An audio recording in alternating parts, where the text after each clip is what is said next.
Deni'r dorf at gylch y Defaid, mae un o'r adrannau mwyaf cystadleuol sef adran Pwysau'r Cigydd. A dwi'n ffodus iawn i gael cwmni da iawn, Huw Jones, caerweilog cyffyllio Grythyn. Croeso ato ni, Huw. Diolch fawr. Wel, am enw hyfryd iawn, caerweilglodd cyffyllio. Beth yw ystyr un yna? Wel, weirglodd tir glyb, a maen nhw'n dweud.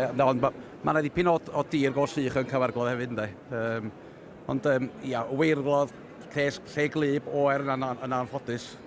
Ond mae yna stoc dda yn cael ei gynhyrchu fyna, fi'n gwybod bod e. Oes.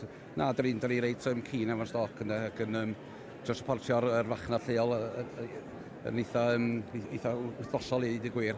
Ond, ia, mae le braf i gwir i fyw. A i ti wedi trin a thrafod mwy o Defaid na mae rai pobl wedi gweld. Sut gyflwr sydd ar y diwydiant Defaid ar hyn o bryd yn gyffredinol? Dwi'n meddwl efo prisiau'r wyn yma yn y flwyddyn dwytha yma, mae'n amlwg bod e'n llawer o... Mae'r cyfri rwy'n yn mynd lawr yn amlwg. Miliwn yn llai o wyn yna ni? Oe. Ac yn anffodus, does e'n llawer o'r EV cymryd fewn i'r diwydiant chwaith. So mae'n rhagoli ni da am prisiau'r wyn, dwi'n meddwl, ond dwi'n gwybod bod yr costau wedi cynyddu'n ofnadwy. So mae'n angen prisiau da amdan yr wyn yma'n does. O wan ymlaen hyd at y gwanwyn i gwir, ynddo. Mae'n eis gweld prisiau da yn diwedd y gwanwyn fyd. So mae'n werth weithio dal nhw, tan mis mai weithio, ynddo. Ac yma nawr yr adran Pwysau'r Cigydd. Dyma'r math o on mae'r Cigydd yn chwilio amdano, ond y fe, ti'n bod, y rai siapus, y beltex, y texels, a y brydiau cyfandirol mwy na lai sydd yn y cylch, ynddo fe? Ie, mae'r teip ma o en, mae'n farchnad iddyn nhw yn bob man i ddweud gwir, ynddoes. Mae lot yn mynd dros ei Ffrainc a Belgium. Ond mae o'n oen allu rwy'n gadw tan mis Mai ac cael y premium o'r 200, fyny 200 hanner rai o'r wyn beltex ma llynedd yn y farchnad. So, maen nhw'n fri boblogaidd iawn yn ddyn. Ni'n gweld y beirniad yn trin a thrafod par Dyfan Evans, Pendref Awr, Dimbych, a Dyfan fe oedd yn beirniadu Sioe Ynys Môn, neu Ffair Ea Ynys Môn, yn gynharach yn y mis, a mae wedi cael niwed i'w fus. Drws wedi cwmpo ar ei fus, ond mae dal yma, a mae dal wrthi yn arddangos chwarae teg iddo fe. Yndi, chwarae teg, maen nhw'n byw ddim yn bell iawn ffwrn na i ddweud gwir, a pan nhw'n iawn dangos wyn da yn rhythm, ac yn cael lot o lwyddiant hefyd yn y farchad yn rhythm, ynddo. A mae'r beirniad, Mr Stewart Clatworth o Wlad yr Haf, mae wedi dweud wrthau'n gynharach chwilio am oen, dim rhy fawr mae ei fod yn deg, achos mae Cigydd ganddo fe adre, a yn aml iawn, os ysda fe coes o lôn rhy fawr, mae'n goffo gwerthu fe i'r farchnad arlwyo, a wedyn mae'r pris yn amlwg yn lleihau, felly mae gwerth y kilo yn lleihau, felly does dim angen y pecynau mawr yma. Na, mae'r bwtsias, mae dal yn licio'r wyn ddim rhy fawr. Ond rhyfedd iawn wan, yn yr farchnad mae'n rhyw ffasiwn i wyn trwm. Dyn ni gweld prisiau wyn trwm fyny 50 kilo yn neud per kilo gystal ar wyn bach na fynd so... Mae'r patrwm yn newid o hyd yn diwedd? Ynddi, mae'n rhyw ddadl os angen dod ar wyn yn drwmach. Mae'n premium ar hyn o bryd am yr wyn trwm yma, ynddi. Ar y fachnad fyw? Ar y fachnad fyw, ia. Sŵ braidd bod yr wyn yn mynd dramor. Eto, sŵ braidd gan bod yna frindau'r wyn. Maen nhw'n digon bodol cymryd yr wyn trwm yma hefyd, ynddo. Ond dyma be mae'r Cigydd a'r bwtsiad isio, ydy'r wyn bach efo siapau da nhw, ynddo. A ti adre ar y ffarm, nid yn unig yn ffermio Defaid, ond ti wedi arall gyfeirio tipyn hefyd 7 melyn wynt ar y ffarm? Oes. Mae wedi bod dipyn o gambl a methu cysgu am beth i'n osod i gochwyn, ynddo. Ond mae hyn wedi sefydlu trwy 10-12 mlynedd wan, ac mae wedi bod wertho.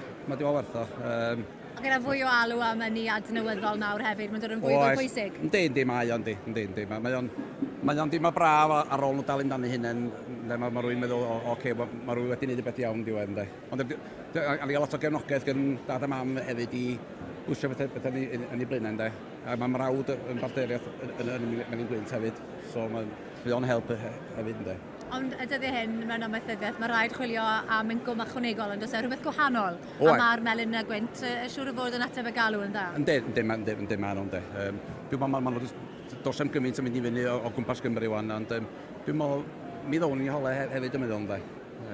A hefyd bythynod a podiau gwahanol? Oes. Oedd o wraig yn Wel, athrawes oedd hi, ac oes yn teimlo bod hi eisiau gwneud beth gwahanol, ac eto jyst mentro a jyst prynu rôl ger Pwysau'r Cigydd, mynd nôl 5-6 mlynedd o'n, ac na, mae hwn wedi bod yn brosiect reit diddorol i gwir, ac cyfarfod gest, bob math o bobl yn dod acw. Be sy'n rwy dda? Y pobl neu'r defaid? O, wel... Swn i fel o defed i gwir. Dyn nhw ddim yn ateb nôl? Na, ddim yn ateb nôl, na. Wel, ar y nodyn yna, dyw'r defaid yn amlwg ddim yn ateb nôl, felly nawn ni adael i o gylch y defaid yma chydig, ac fyddwn ni nôl i pwy fydd yn ennill adran Pwysau'r Cigydd, y pwysau hyd at 73.5 kilo. Mae pethau'n poeth i fan hyn yn cylch y defaid yn llythrenol, y beirniad yn cael tipyn o ben tost Stuart Clatworthy o Wlad yr Haf, nawr te Hugh Jones. Mae'r beirniad yma wedi cadw ni ar flaenau'n trad yn llythrenol yn diwedd. Yndi. Dwi'n edrych tebyg na bod o'n... Ie, bod o'n cytuno fo be oedd ni fel ochr yma, ond mae o'n siŵr brai'n gwybod yn well na fi be mae'n neud, sy'n ni feddwl. Ar hyn o bryd, fel mae'n sefyll, Watkins, Cainant Melyn, sydd Aberhonddu sydd yn y safle cyntaf. Wedyn, Dylan, Davies, Maesadda, Sir Gar sy'n ail, a Dyfan Evans, Penrefawr, Dimbych yn y trydydd safle. Flyn mae am fod? Dwi'n meddwl, ia, mae wedi wedi benderfyniad yn meddwl, yndi. Mae'r par cyntaf yn edrych yn bar ni, so o fama hefyd. Waw, fel na mae am fod. Edrych as y marina wedi cael ei trimio. O, mae nhw'n berffeth. A maen nhw'n wyn, yndyn nhw? Ie, mae lot amser bod wedi mynd i fewn i drimio un. Chwarae teg, dim arwario bach mae paratoi ar gyfer y ffair ei am. Mae'r un wedi cael ei paratoi'n gelfydd iawn. Cytuno? O, ynddo. Mae nhw werth i gweld i gwir. Mae nhw werth i gweld. Wel, diolch yn fawr iawn i ti Hugh. Na i fynd i gael sgwrs gyda'r teulu yma nawr sydd yn amlwg yn wen o glist i glist. Well done. I'll go steady before I do scare them. Massive congratulations to you. What a difficult class that was. Yeah, very nerve-wracking, I must admit, but no, very pleased, yes. Yeah. And what's the history behind these two? Oh, well, Rachel's more than anything else. But they're out of a couple of ewes and by her own tap, so yeah, no, quite a little flock she's got. I bought winter fair lambs out from here and bringing the progeny back, like us we've been doing it. 2 years ago? Yes, so I bought a few lots now, the last 3 years, and only a small flock we got, but very pleased. But these are your babies? Yeah, they are. Yeah, I'll take credit for these ones. But it's team effort. It is, to be fair. He puts a lot of the work in, so I can't complain. I hope you're paying him well. Well. I think the price has gone up now. I think so, yeah. Are you happy? Yeah, very happy, thank you. Well, Thank you very much. Congratulations, Jim. Thank you.